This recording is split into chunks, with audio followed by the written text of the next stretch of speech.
Early today, Rishi Sunak announced additional support for businesses and workers as we all continue to be affected by the COVID-19 restrictions. This was an update on last month's winter economy plan. Now, at the time, a lot of people thought that didn't go far enough. I'll admit, I was one of them. And with the new kind of 3 tiers of restrictions leading to closure of businesses and reduced trade for others, more cash is desperately needed to support businesses and jobs. So what's changed? Well, my name's John Davis, and in this short video, I'll explain. So firstly, for employers and employees, the furlough scheme was due to be replaced by a new job support scheme for 6 months from 1st November. There will now actually be 2 job support schemes to reflect different needs. The first is the job support scheme closed for businesses who are legally forced to close due to the restrictions, particularly for people who have been in tier 3. Second is job support scheme open, which is other businesses, basically any business affected by COVID. So how do they work? Well, let's start with the job support scheme closed, because that's a slightly simpler one. Now, this scheme is for businesses legally required to close due to coronavirus restrictions, for example, pubs and bars in tier 3 areas. For these businesses, the government will pay 67%, i.e. 2/3 of the employees' usual wages. The employer will simply pay employers' national insurance and pension contributions. So that's actually relatively straightforward. Now, there have been a lot of arguments about whether it's enough, but for the purpose of this video, it's explaining how it does work at the moment. So it's 67% is covered by the government. The idea is that if an employer did want to top up, they're welcome to, but they're not obliged to do that. Now, the job support scheme open is a bit more complicated. The idea is the scheme will support businesses where employees are on reduced hours. This might be, for example, in hospitality with a 10 PM curfew, or simply any other business where just business has been reduced. Now, the job support scheme open will allow employees to work part-time, with the government part funding the remainder. To be eligible, an employee must work for at least 20% of their normal hours. For any hours that aren't worked, the cost will be split. 62% will be paid by the government, 5% paid by the employer, and 23% will be unpaid.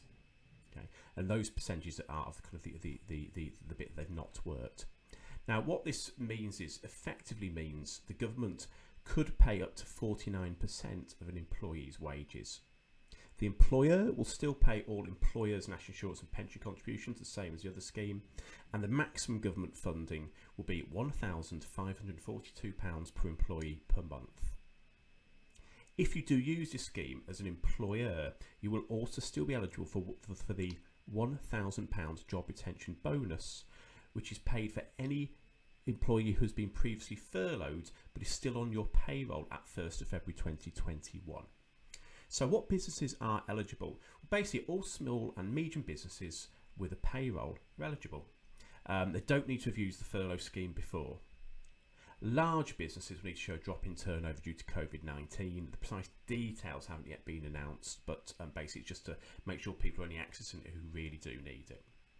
In terms of what employees are eligible, well, basically any employee who was on a payroll reported to HMRC by the end of 23rd of September 2020. Basically, that's to tie into the original announcement to stop anyone adding an employee later.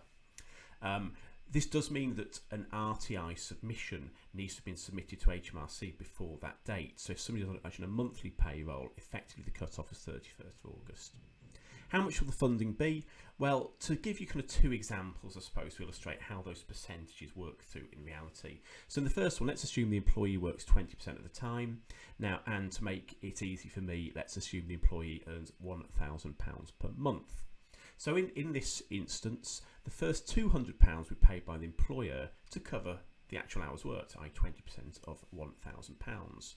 For the remaining unworked hours, the employer will pay £40 because that's 5% of the 800 that hasn't been paid. The government will pay £493, leaving 267 kind of unpaid. So the employee will kind of slightly reduce wages. In total, an employer would pay £240, the government £493. So the employee receives a total of £733. To use another example where the employee works 50% of the time, I'll use the same salary, £1,000 per month. In this case, again, the employer pays for the hours worked, £500, 50%. For the remaining unworked hours, the employer would pay £25, the government would pay £308, leaving £167 unpaid. So in total, the employer pays £525, government £308, employee receives £833 for having done half of their hours. Okay, so that's kind of in a nutshell, those are the job support schemes. Now, how about the self-employed? Well, the self-employed income support scheme will be extended for 6 months, and the government will pay 40% of average monthly profits. Again, that's an increase on what was announced in the winter statement, which was 20%, so that's kind of better. The eligibility criteria will be the same as in the for previous payments of this scheme over the last 6 months, i.e. it's open to people who were self-employed prior to the 5th of April 2019 and have had their businesses affected by coronavirus. As with previous claims, you'll need to kind of tick a box to kind of say that's the case. There will be an initial grant to cover November, December and January. That will be capped at a maximum of £3,750. Then there'll be a second grant to cover February, March and April. The amount will actually be finalised nearer the time to reflect the kind of the economy and where we are with COVID at that time.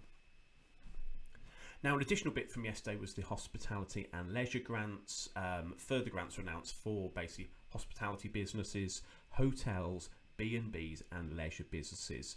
These are basically the business that are on the list of businesses that need to close under Tier 3. Now, grants had already been announced for these businesses in Tier 3, but there's a recognition that the same businesses who have to be in Tier 2 are also suffering due to restricted trade. So, for example, how many people actually go to a bar if they're not actually allowed to meet anybody there due to the Tier 2 restrictions? So, the grants are based on the rateable value of the premises that each business has. And the way the work is in Tier 3, the grants are paid in fortnightly amounts. I can get a grant for every 2 weeks that you are closed.